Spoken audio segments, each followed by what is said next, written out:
Seguimos então com a leitura do livro Getúlio Vargas em Dois Mundos, escrito pelo espírito de Eça de Queiroz, psicografia de Wanda Canuti. Num tempo remoto. Dirigiam-se ambos frente à aparelhagem, não mais aquela, mas outra semelhante, e outro jovem fora encarregado de atendê-los. Como se tratava de um tempo desconhecido de Getúlio, uma aparelhagem pequena foi acoplada ao aparelho principal e colocada como um pequeno capacete na cabeça do nosso companheiro. Este engenho lhe proporcionaria, no momento em que se deparasse com as imagens, também as lembranças, reconhecendo-se naquela nova situação, reconhecendo também aqueles que o rodearam e tiveram influência importante, muitas vezes decisiva em fatos da sua vida pública. Ele estranhou um pouco, mas irmão José deu-lhe todas as explicações, recomendando-lhe ainda que as imagens deveriam ser paradas, quando necessário, para melhor serem fixadas e trabalhadas. Seria um discorrer mais vagaroso, a que ele ficasse atento a tudo. Podemos começar? Está confortável? Sim, a minha ansiedade é grande, mas sinto algo estranho. Parece-me que vamos ver atos e pessoas que não me dizem respeito. Isso é natural, mas no momento em que começarmos, sentirá como se estivesse vivendo a sua última encarnação, tão próxima ficarão de você. Há uma ordem de irmão José, o aparelho foi ligado, começaram a ser mostradas imagens de um tempo longínquo, pelo apanhado feito naquele pequeno reinado. Era um país distante. As imagens foram caminhando vagarosamente e fixaram-se em um palácio real. Adentradas que foram no palácio, muitas pessoas por ele circulavam. Muito trabalho era efetuado e os que serviam estavam em atividade. Todos que o protegiam mantinham-se postos. Grande vala ao seu redor dava-lhe segurança. Ninguém se atreveria a ultrapassá-la, porque era toda habitada por répteis peçonhentos e animais aquáticos de maior porte, com suas mandíbulas abertas e ávidas de conseguir uma presa. Chegamos agora a um grande salão, onde algumas pessoas circundavam um trono, no qual estava instalado um rei, que discutia com os que o rodeavam planos para uma conquista. Neste momento, o irmão José procurava perscrutar a fisionomia de Getúlio, ao mesmo tempo que, em um pequeno sinal, a imagem foi fixada para que nela pudesse examinar os que ali se encontravam. O que me diz, irmão? Estou estupefato. Por quê? O que aconteceu? Estou me vendo ali, sentindo-me como aquela época. Quem era eu, irmão? Quem era o irmão ali? Eu sou aquele rei. O que me deixa mais surpreso é que já vi essa cena. Como, irmão? Sim, lembra-se de quando lhe contei ter sonhado que era um rei muito mau e que segurava um cetro nas mãos de ferro? Lembro-me, naquela ocasião, não podia dizer nada, mas sabia que fora sua visualização permitida o que lhe tratava desta vida pregressa. Agora entendo muitas coisas. Podemos prosseguir? Ainda não. Deixe-me examinar essas pessoas com quem converso. Fique à vontade. Estou reconhecendo muitos dos que conviveram e trabalharam comigo. Alguns do meu governo, sobretudo militares, que me foram fiéis e que me ajudaram bastante nos planos que organizávamos para que as nossas estratégias fossem bem-sucedidas. Pelo que vejo, então, a situação parece ter sido a mesma. Planejavam ali uma conquista e tinha a seu serviço os mesmos asseclas que o ajudaram nessa última encarnação. Sim, vejo-os como estivesse vendo aos mesmos companheiros. Até parece incrível. Vejo entre eles o meu irmão Benjamim. Estão ali com os quais conviveu. Veja, amigo, quem era uma encarnação, temos ao nosso redor muitos do que estiveram conosco em anteriores. Podemos continuar? Sim, quero ver mais. As imagens continuaram e ele pôde ver a realização do que planejavam. A conquista realizada. Mas para que ela tivesse sido vitoriosa, muitos pereceram pelo caminho, muitos foram aniquilados, tiveram suas casas destruídas, seus familiares mortos e o chefe dos inimigos também, despojado de seu posto. Irmão José pediu que novamente as imagens fossem interrompidas e fixas naquele ambiente de muito sangue, quando traziam para o rei, como troféu, aquele chefe inimigo, amarrado, espezinhado e sofrido. Por que, irmão, interrompeu num local tão sangrento assim? apenas para que visse do que era capaz. E muito mais que isso, olhe bem para aquele que vem sendo trazido à sua presença. Foi para isso que o conservavam vivo e aniquilado, para que o visse. Veja bem, procure reconhecê-lo. Lembra-se, irmão, de alguma pessoa com quem conviveu lá na terra? Quem pode ser identificado como sendo este que assim vê? Estou reconhecendo sim o meu inimigo mais ferrenho, aquele que voltou para poder justiçar o que lhe fora feito naquela ocasião, aquele que me oprimiu de todas as formas, até que eu próprio tive de me retirar da vida. Veja, irmão, como se realiza a justiça divina.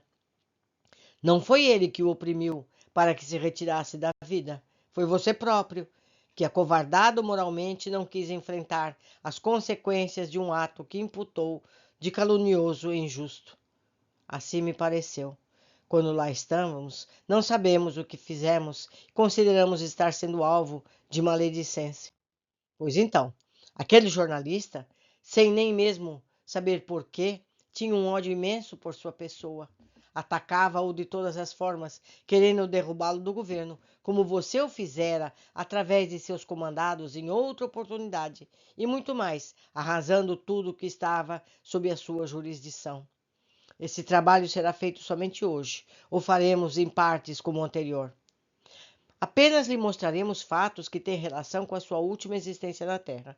E você, após, terá em sua mente ligado os acontecimentos, toda a sua vida. Assim, realizá-lo-emos todo hoje. Podemos continuar? Sim, mas está sendo difícil.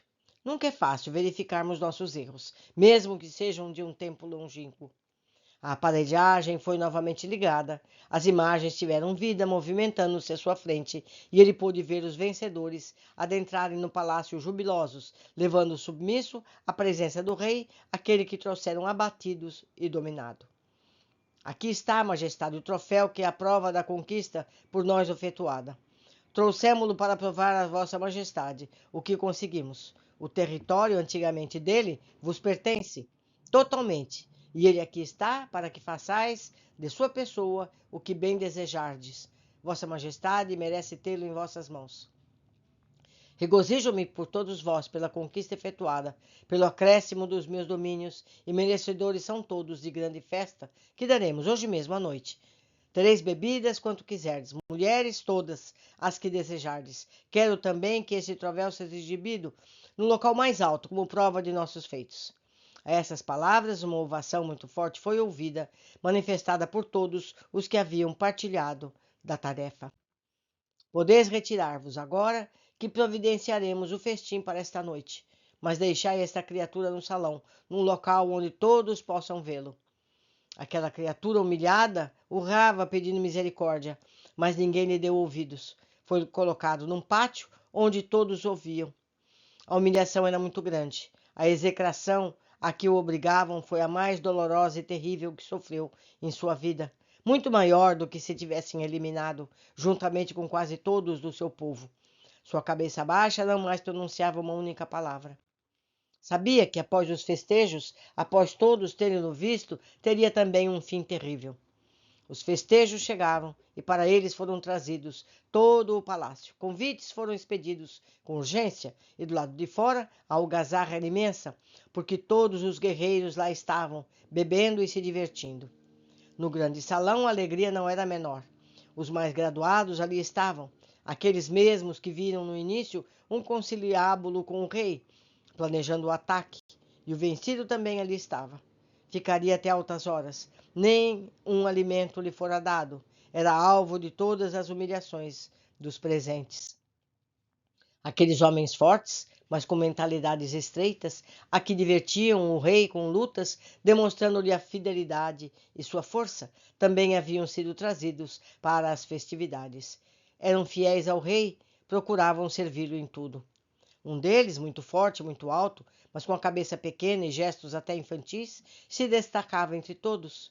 A um dado momento, o rei chamou-o para perto de si e disse-lhe: Ao final da festa aqui, podereis levar o prisioneiro aos festejos lá fora. Lhe dareis o fim que desejardes. Ele é todo vosso. Aquela imensidão de corpo sorria, demonstrava alegria junto ao rei, considerando aquele gesto como fora agraciado por um novo brinquedo. Nesse instante, irmão José interrompeu as imagens, verificou o quanto Getúlio estava chocado, compenetrado naquelas cenas todas, mas chamou-lhe e perguntou: reconhece aquele lutador cuja presa lhe foi dada para dar o fim que quisesse? Alguém que você conviveu? Sim, amigo. Isso foi o que me surpreendeu mais. Ele era fiel ao seu soberano, feliz na sua pouca inteligência, e agradava-lhe que o rei lhe dispensasse atenção. E o rei era atencioso com ele, porque precisava de sua força bruta e pouca inteligência para dar fim àqueles que mais diretamente o importunassem, sem que houvesse um campo de luta. Por isso ele me foi tão fiel e me protegia em todas as formas. Mas ainda sua inteligência não estava suficientemente desenvolvida para saber que, às vezes, ao me proteger, estava me prejudicando, como ao determinar aquele crime que foi o começo do meu próprio fim. E note-se que foi com a mesma criatura que, revoltado, quis fazer justiça por tudo o que havia sofrido por sua culpa. Irmão José, ainda é necessário que vejamos mais? Não gostaria de ver mais nada. Parece-me que nada mais do que possa me mostrar seja tão triste quanto o que já vi. Apenas mais um pouquinho e logo mais terá terminado. Vamos ao final da festa. Se pudesse ainda fazer algum pedido, eu rogaria, irmão, pararmos com tudo isso. O senhor já sabe o que aconteceu com aquele vencido, colocado para execração pública. Ele dali não sobreviveria ainda mais, que foi entregue ao lutador, não é verdade? Você está a par do que o lutador fez com ele após a festa? Sim, irmão, e não desejo vê-lo. Lembra-se de que após todos se divertirem com ele do lado de fora do palácio, quando estavam já bêbados e inconscientes, o lutador o jogou na vala dos animais? Sim, lembro-me de tudo. Então penso que podemos nos retirar. Irmão José agradeceu ao jovem encarregado da aparelhagem e retiraram-se. Getúlio saiu cabisbaixo, mas irmão José tinha que trazê-lo de volta à realidade atual, e assim falou-lhe. Compreendeu, amigo, o que lhe aconteceu nos últimos tempos da sua mais recente encarnação? Compreendeu por que tantos o atacaram e queriam retirá-lo do governo? Compreendeu por que foi vítima da execração pública através dos jornais? Os tempos eram outros e os meios também eram outros. Compreendi tudo. E até que mereci o que me fizeram. Nunca mais direi que fui caluniado e difamado.